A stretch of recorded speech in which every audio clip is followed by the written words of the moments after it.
அமெரிக்காவுடைய அதிபராக Donald Trump வந்து பொறுப்பேற்றிருக்காரு. ஸோ பொறுப்பேற்ற உடனே பார்த்தீங்கன்னா இந்த உலக சுகாதார நிறுவனத்திலேருந்து வெளியேறுவதாக அவர் அறிவிச்சிருக்காரு. அமெரிக்கா வந்து இப்போ உலக சுகாதார நிறுவனம் WHO சொல்லிட்டு ஷார்ட்டாக சொல்லுவோம், வேர்ல்டு ஹெல்த் ஆர்கனைசேஷன்.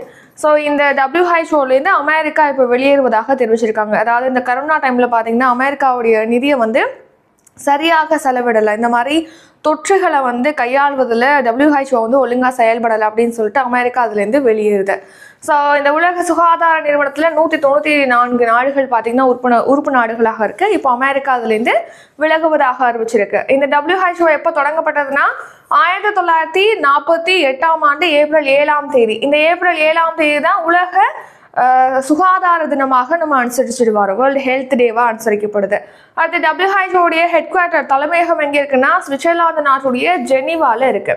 இப்போ இந்த WHO அமெரிக்கா விலகுவதாக அறிவிச்சிருக்காங்க. அது மட்டும் இல்லாமல் பார்த்தீங்கன்னா பாரிஸ் பருவநிலை ஒப்பந்தத்திலிருந்தும் அமெரிக்கா வெளியேறுவதாக அறிவிச்சிருக்காங்க.